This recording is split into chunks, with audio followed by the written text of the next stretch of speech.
नमस्कार, AMV network देख रहे हैं आप। आपके साथ में हूं बबीता। उत्तराखंड की खबरों का रुख करेंगे। नैनीताल प्रवास के दौरान मुख्यमंत्री पुष्कर सिंह धामी आज नए अंदाज में दिखाई दिए।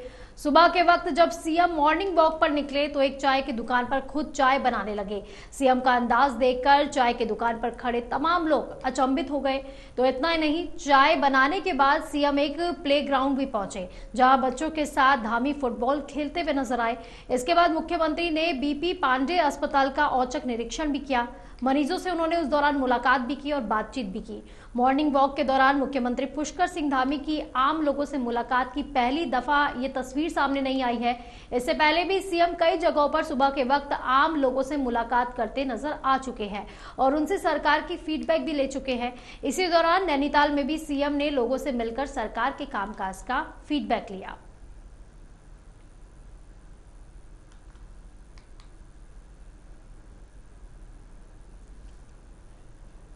तो ज्यादा जानकारी के लिए उत्तराखंड के ब्यूरो चीफ पवन दीक्षित हमारे साथ जुड़ गए हैं। तो पवन, आज काफी जो है खुशनुमा एक कहते ना अंदाज में नजर आ रहे थे सीएम पुष्कर सिंह धामी। बिल्कुल बबीता, मुख्यमंत्री पुष्कर सिंह धामी का ये जो सौम्य स्वभाव है ये हमेशा से उजागर हुआ है, क्योंकि जब भी मुख्यमंत्री पुष्कर सिंह धामी कहीं किसी जनपद में गए हैं, वहां पर प्रवास किया है, तो जहां एक और उन्होंने प्रवास के दौरान कार्यकर्ताओं से मुलाकात की, भारतीय जनता पार्टी के पदाधिकारियों के साथ बैठक की, वहीं साथ ही साथ जो वहां के विकास कार्य हैं उनकी समीक्षा की है। और उसके बाद में रात्रि विश्राम के बाद जब वो सुबह मॉर्निंग वॉक पर निकलते हैं तो वहां के स्थानीय लोगों से स्थानीय समस्याओं के बारे में भी रूबरू होते हैं, उनका हालचाल जानते हुए भी वो नजर आते हैं। वहीं कभी चाय बनाते हुए नजर आते हैं, चाय पीते हुए नजर आते हैं, तो कभी बच्चों को खिलाते हुए नजर आते हैं, तो वहीं प्ले ग्राउंड में वो खेल में भी अपने हाथ आजमाते हुए नजर आते हैं, खिलाड़ियों के बीच में पहुंचकर उनका उत्साहवर्धन करते हुए नजर आते हैं। यही वजह है कि आज भी मुख्यमंत्री पुष्कर सिंह धामी जब कल नैनीताल अपने प्रवास पर थे तो वहां के जो विकास कार्यों को लेकर के उन्होंने समीक्षा बैठकें भी की, जनप्रतिनिधियों से भी मुलाकात की, अधिकारियों को भी निर्देशित किया। साथ ही साथ रात्रि विश्राम के बाद जब आज सुबह मुख्यमंत्री पुष्कर सिंह धामी जब मॉर्निंग वॉक पर निकले तो वहां पर एक चाय की दुकान पर वो पहुंचे। तो चाय की ठेली पर उन्होंने खुद अदरक कूट करके एक चाय बनाई और चाय बनाने के बाद में खुद भी पी और भी लोगों को पिलाई। तो राज्य के मुखिया को अपने बीच पाकर लोगों का क्या कुछ रिएक्शन था पवन? बिल्कुल, मुख्यमंत्री को देख करके जाहिर सी बात है कि मुख्यमंत्री प्रदेश के मुखिया हैं, प्रदेश के राजा हैं, और ऐसे में जब कोई राजा किसी अपने प्रजा के बीच में यदि जाता है तो जाहिर सी बात है प्रजा में उत्साह का माहौल होता है।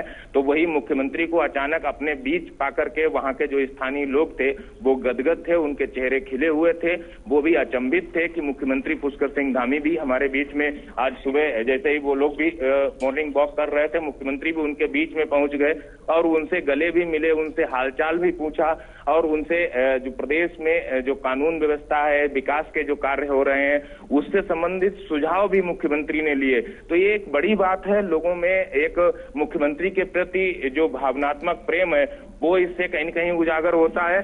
वही साथ ही साथ मुख्यमंत्री ने चाय भी पी और उसके बाद में बच्चे वहां पर प्ले ग्राउंड में खेल रहे थे तो वहां बच्चों के बीच में पहुंच करके तो उन्होंने जहां एक और नेटबॉल खेला, उसके बाद में बच्चों के साथ उनकी जो समस्याएं हैं उनको भी सुना, साथ ही साथ अधिकारियों को भी तत्काल प्रभाव से निर्देशित दिया, जो भी खिलाड़ियों को जो समस्याएं थी, जो उनकी मांग थी वो भी उनसे पूछी, इच्छा भी पूछी और उसकी तुरंत उसकी पूर्ति के लिए अधिकारियों को निर्देशित भी किया। साथ ही बीडी पांडे हॉस्पिटल भी सुबह सुबह मुख्यमंत्री अचानक पहुंच गए।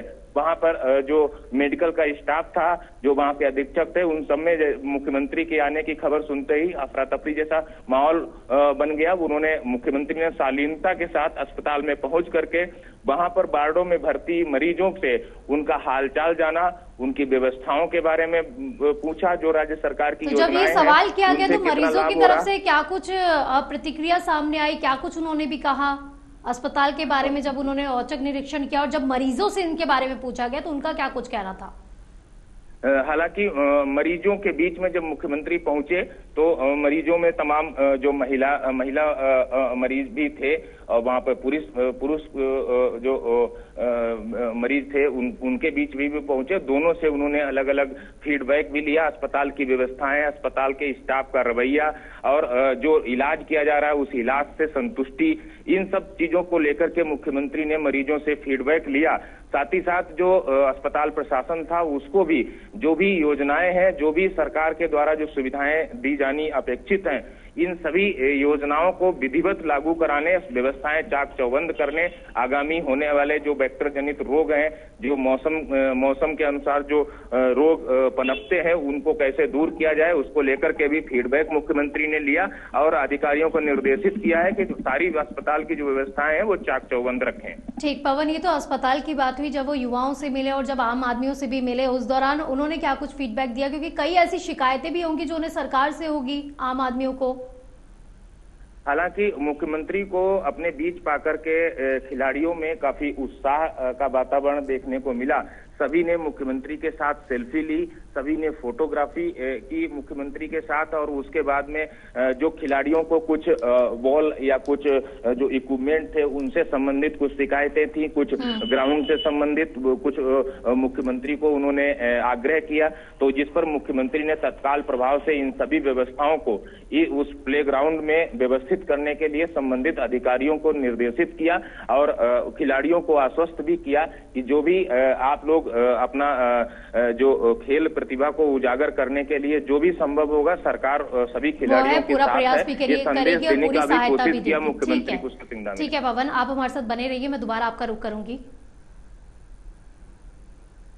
इसी बीच उधम सिंह नगर जनपद की सड़कों पर ओवरलोड वाहनों पर जिला प्रशासन की नींद खुलती नजर आ रही है, जिसमें ओवरलोड वाहनों से हो रहे सड़क हादसों को देखते हुए जिला प्रशासन की टीम ने संयुक्त कार्रवाई की है। इस दौरान टीम ने रुद्रपुर के इंदिरा चौक पर चेकिंग अभियान भी चलाया और ओवरलोड वाहनों पर कार्रवाई की गई है, जिसमें आरटीओ निखिल शर्मा ने बताया कि सूचना प्राप्त हुई है तो इस समय ओवरलोड सवारी खूब चल रही है और यही कारण है कि आए दिन रोड एक्सीडेंट भी बढ़ रहे हैं। इसी को लेकर आज बड़ी मुहिम चलाई गई है, जिसमें 14 वाहनों पर कार्रवाई की गई है, जिसमें कई वाहन भी सीज किए गए हैं और वही भारी वाहन ओवरलोड वाहनों पर चालान की भी कार्रवाई की गई है।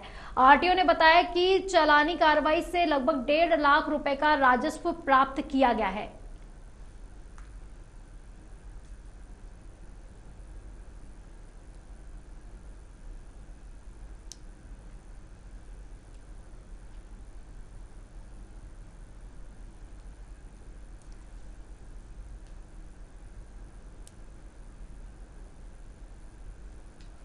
तो बड़ी कार्रवाई की गई है। जो ओवरलोड वाहन चलते हैं जिनकी अक्सर ही शिकायत की जाती है, लेकिन प्रशासन इस ओर ज्यादा ध्यान नहीं देता, लेकिन इस बार बड़ी मुहिम चलाई गई है और जो रोड एक्सीडेंट को कम करने के लिए ये मुहिम चलाई गई है, जिसमें ओवरलोड जो सवारियां होती है, ओवरलोड वाहन होते हैं। इस तरह का एक बड़ी घटना भी सामने आई थी जब जो है अलकनंदा नदी से जो टेम्पो ट्रैवल था वो अचानक से जो है पलट गया था, वहां पर गिर गया था, खाई में जा गिरा था, तो उसके बाद जो है कई लोगों की मौतें भी हो गई थी। तो वहीं पर ओवरलोड जो सवारियां होती है, जो ओवरलोड वाहन होते हैं, उन पर ये बड़ी कार्रवाई की गई है। तो यही कारण है कि आए दिन रोड एक्सीडेंट भी होते हैं। तो इसी को लेकर आज बड़ी मुहिम चलाई गई है, जिसमें 14 वाहनों पर कार्रवाई की गई है।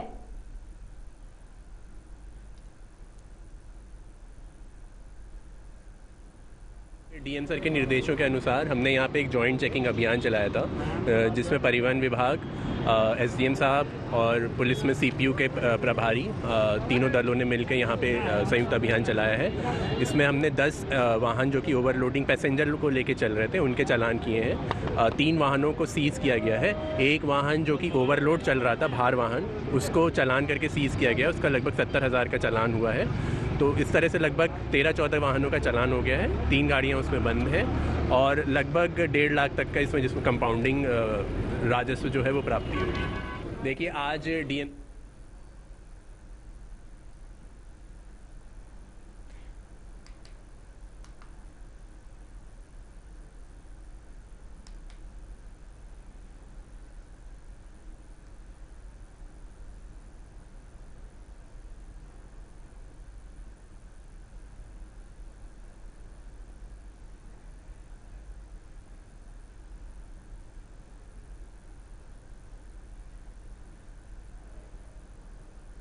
खबर हरिद्वार से, जहां पर हरिद्वार में चल रहे भारतीय किसान यूनियन के चिंतन शिविर में देश भर के किसान प्रतिभाग कर रहे हैं।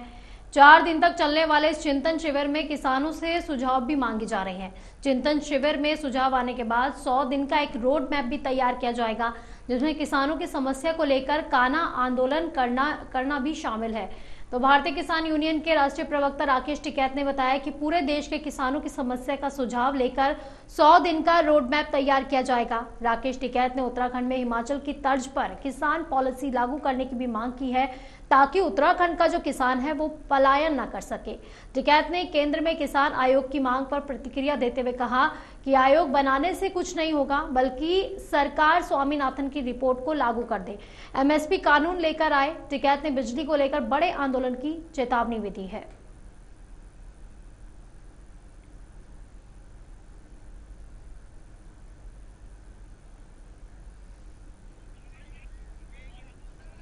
चार दिन का है, 15, 16, 17 और 18। आज तीसरा दिन है, कल चौथा दिन रहेगा।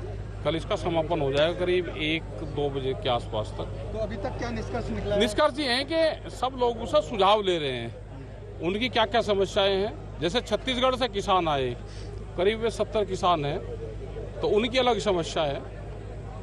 उन किसानों को अपनी आवाज में उठाते हैं तो नक्सली कहकर उनको मारा जाता है किसानों को, और उनकी जमीन अडानी को दी जा रही है। लाखों हेक्टेयर जमीन जो हसदेव के जंगल है, जंगल काटे जा रहे हैं, उनको दी जा रही है। अगर आवाज उठाएंगे तो नक्सली कहकर उनको मारा जाता है। तो ये उनकी दिक्कतें हैं। वहाँ की नया रायपुर बसा जा रहा, उसका मुआवजा नहीं दिया जा रहा। तो एक किस्म से पूरे देश में जमीन की लूट है, फसलों के दाम नहीं मिल रहे। ये बड़ी समस्या है। चाहे उत्तराखंड की बात करें, चाहे आप बिहार की बात करें, कहीं की भी बात करें, फसलों की कीमतें नहीं है। ये हम उत्तराखंड की अगर पहाड़ की बात करेंगे तो लोग प्लान कर रहे हैं पहाड़ से नीचे आ रहे, और वहाँ पे जमीनें महंगी और लोग प्लान कर रहे हैं। तो साजिश क्या है कि पहाड़ की जमीन भी बाहर के लोग जाकर लेंगे, वहाँ पे होटल बनाएंगे, वहाँ पे रहेंगे, और जो पूरा टूरिज्म का जो पैसा है पूरा सीधा नीचे जाएगा बड़ी कंपनियों के पास में, बड़े लोगों के पास में। 4 दिन का है, 15, 16। पावन पर्व है जो हिंदू धर्म में विशेष महत्व रखता है। तीर्थ पुरोहित उज्जवल पंडित ने बताया कि इस दिन बिना जल ग्रहण किए हुए व्रत रखने और दान करने से अनंत पुण्य की प्राप्ति होती है। उज्जवल पंडित के अनुसार निर्जला एकादशी का व्रत करने से सभी एकादशी व्रतों का फल प्राप्त होता है। इस दिन किया गया दान अक्षय पुण्य प्रदान करता है। हरिद्वार में गंगा घाटों पर भक्तों की भारी भीड़ भी उमड़ पड़ी है। श्रद्धालु स्नान करके मंदिरों में पूजा अर्चना कर रहे हैं और गरीबों में अन्न, वस्त्र और धन का दान भी दे रहे हैं। स्थानीय व्यापारी भी इस पर्व के लिए विशेष तैयारियां कर रहे हैं। कई दुकानों पर धार्मिक सामग्री और पूजा के सामान की बिक्री में बढ़ोतरी भी देखी जा रही है।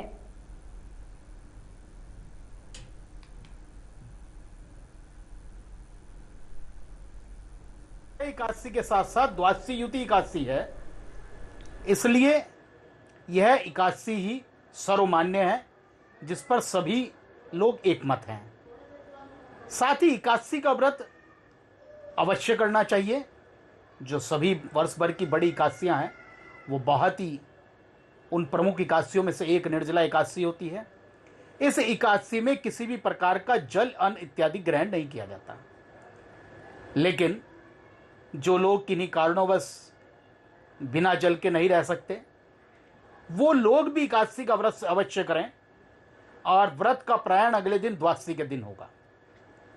इसलिए आज के दिन एकादशी का व्रत तो करें ही, साथ साथ जल इत्यादि दान करें, पंखे दान करें। जल की पूर्ति करने वाले जो फल हैं, इसमें लीची है, आम है, खरबूजा है, इस प्रकार के फलों का भी दान अवश्य करें। शरबत इत्यादि का वितरण करें। एकादशी के साथ साथ द्वादशी युति एकादशी है, इसलिए यह एकादशी ही सर्वमान्य है, जिस पर सभी लोग एकमत हैं। साथ ही एकादशी का व्रत अवश्य। इसी बीच कांग्रेस प्रदेश अध्यक्ष करण माहरा ने उपचुनाव में कांग्रेस की भारी बहुमत से जीत का दावा किया है। उन्होंने कहा कि उपचुनाव को लेकर पार्टी की तैयारियां भी पुख्ता है। उन्होंने आगे ये भी दावा किया है कि बद्रीनाथ और मंगलौर विधानसभा उपचुनाव में जनता सत्ताधारी से हिसाब किताब भी पूरा कर लेगी। और साथ ही उन्होंने बताया कि मंगलौर सीट पर काजी निजामुद्दीन 19 जून को और बद्रीनाथ सीट पर लखपत बुटोला 22 जून को नामांकन दाखिल करने वाले हैं। पूरी तैयारी के साथ कांग्रेस प्रत्याशी नामांकन भरने वाले हैं।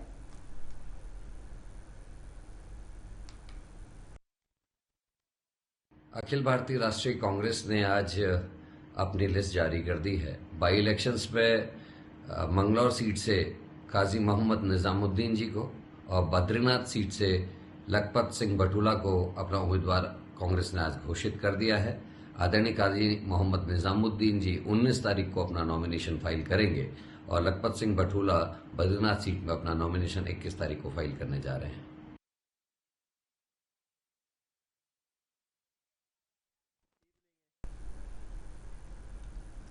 टांडा जंगल से गुजरने वाली रुद्रपुर हल्द्वानी सड़क में एक कार में अज्ञात कारणों के चलते आग लग गई।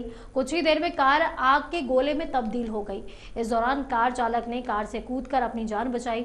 मौके पर पहुंची फायर ब्रिगेड की टीम ने आग पर जैसे तैसे काबू पा लिया, लेकिन जब तक कार जलकर राख हो गई थी, संभावना जताई जा रही है कि शॉर्ट सर्किट के कारण कार में अचानक से आग लगी है।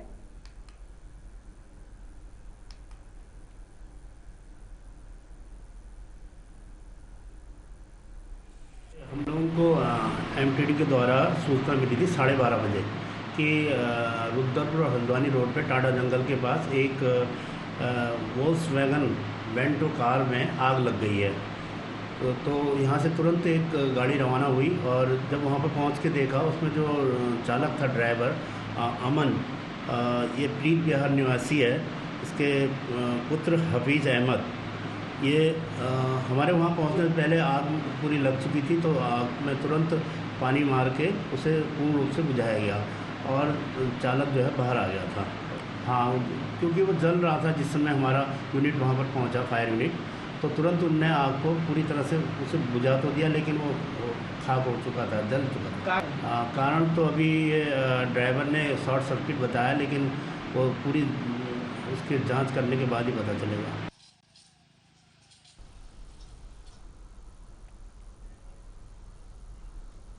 पहाड़ों में लगातार बढ़ते वायु प्रदूषण और जंगलों की आग ने गढ़वाल मंडल के ठंडे जिलों में पारे को बढ़ा दिया है, जिसके चलते बीते 6 सालों में गढ़वाल मंडल के सभी जिलों के तापमान में औसतन 1.17 डिग्री की बढ़ोतरी दर्ज की गई है। 2019 में जून माह में तापमान 34 डिग्री था, जो कि अब बढ़कर 35 से 37 डिग्री तक पहुंच गया है, जबकि घाटियों वाले शहर 40 डिग्री से अधिक गर्म हो गए हैं। जून माह के अंत तक तापमान और अधिक बढ़ने की संभावनाएं भी जताई जा रही है। सह भू वैज्ञानिक रवि सिंह नेगी ने बताया कि चारधाम यात्रा में वाहनों का लगातार बढ़ रहा घनत्व पहाड़ी क्षेत्रों में तापमान उत्प्रेरक का कार्य कर रहा है। जंगलों की आग और वाहनों के धुएं से निकलने वाले एरोसोल, विशेषकर ब्लैक कार्बन ने गर्मी को और ज्यादा बढ़ा दिया है। एरोसोल का सर्वाधिक प्रतिकूल प्रभाव उच्च हिमालयी क्षेत्रों में ग्लेशियरों पर पड़ रहा है, जिससे गर्मी लगातार बढ़ती जा रही है। ग्रामीणों को कह रहा है कि जिस तरह से लगातार वाहनों की संख्या बढ़ती जा रही है, इससे भी तापमान में लगातार बढ़ोतरी हो रही है, जो आने वाले समय के लिए बिल्कुल भी शुभ संकेत नहीं है। समय पहले की तुलना बहुत ज्यादा इस समय हो रही है। नॉर्मली देखा जाता था कि पहाड़ में 31 एबव होता था जब बहुत ज्यादा गर्मी हम लोगों को लगती थी, और यही कारण था कि जब इतना कम टेम्परेचर यहाँ पे रहता था तो जो प्रवासी लोग होते थे, पर्यटक जो होता था, वो पौड़ी में आता था। लेकिन इस बार कम से कम 40 एबव इस समय टेम्परेचर हो गया है पौड़ी का, पहाड़ का मैं बोलूंगी। और इसका कारण हम यही कह सकते हैं कि जंगलों में जिस तरह से जंगल जले हैं, आग लगी है, यही इसका मेन कारण हो सकता है। इस चीज से हम लोगों को, हमें खुद इसमें प्रयास करना चाहिए कि हम जंगलों को कैसे बचाएं। देखिए, इस टाइम हिमालयी क्षेत्रों में हम देख रहे हैं कि बहुत ज़्यादा गर्मी आ रही है। इसका एक कारण लास्ट ईयर भी थोड़ा चर्चा हुई थी कि इस वक्त एल नीनो इफेक्ट पड़ रहा है। एल नीनो इफेक्ट से क्या होता है, वेस्टर्न विंड्स जो हमारी आती है, उसका एक गर्म हवाओं का एक एक्स्ट्रा दबाव हमारे पास है, जिसकी वजह से ये एक्यूमुलेशन पहाड़ों तक है, और उसकी वजह से हमारे पहाड़ों में एक्यूमुलेशन की वजह से बहुत ज़्यादा ह्यूमिडिटी बढ़ गई है, गर्मी बढ़ गई है, टेम्परेचर में एक इजाफा देख रहे हैं। और बारिश जो है थोड़ा सा हम लोग देख रहे हैं कि अब जब बरसेगी तो बहुत ज़्यादा हमें मानसून देखने को मिल सकता है। निश्चित रूप से ये एक बहुत ही भयंकर और चेतावनी भरा संदेश है प्रकृति का, कि लोग कहते हैं कि पहाड़ों में जाओ, सर्दियाँ और वहाँ का मौसम। हमारे लिए भी बहुत सारे हमारे प्लेन के मित्रों के फ़ोन आते हैं कि हम पहाड़ों में आना चाहते हैं, लेकिन यहाँ और प्लेन में मैं समझता हूँ कि बहुत ज़्यादा अंतर नहीं रह गया है। पर पहाड़ों का जो टेम्परेचर बढ़ रहा है दिन प्रतिदिन, इसका कारण एक तो ये है कि यहाँ पर जो जंगल है, जो जंगल की वन संपदा है, इसका जो अग्नि शमन होता है, जो आग लगती है जंगलों में, इसका एक कारण तो ये भी है।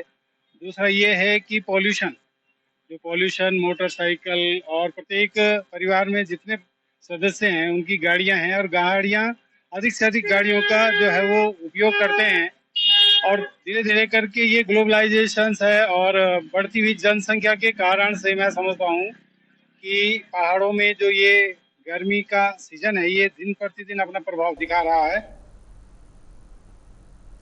हरिद्वार में यात्री और पुलिस कर्मियों के बीच धक्का मुक्की मारपीट का वीडियो सोशल मीडिया पर तेजी से वायरल हो रहा है, जिसमें भारी ट्रैफिक जाम के बीच कार सवार एक परिवार और पुलिसकर्मी आपस में ही भिड़ गए।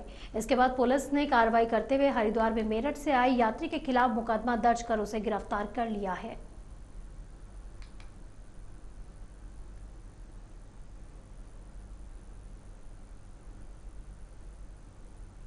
प्रक्रिया का है जब पुलिस उन्हें हिरासत में ले रही है, लेकिन उससे पूर्व जो ये पुलिस के साथ अभद्रता कर रहे हैं वो वीडियो भी हमने अपने पोर्टल से, अपने जो ट्विटर हैंडल से हमने जारी किया है। तो दोनों ही तथ्यों को ध्यान में रखा जाना चाहिए। हिरासत में इनको इसलिए भी लिया गया क्योंकि इनके द्वारा एक अवैध असलहा ये कैरी कर रहे थे और उससे पूछताछ के लिए इनको हिरासत में लिया जा रहा था। तो पूरी प्रोसेस पुलिस के द्वारा कानूनी प्रोसेस को फॉलो किया गया है। इनके साथ जो लोग थे, जो भी महिलाएं और बच्चे थे, उनको पुलिस ने कानूनी प्रक्रिया से पृथक किया गया है।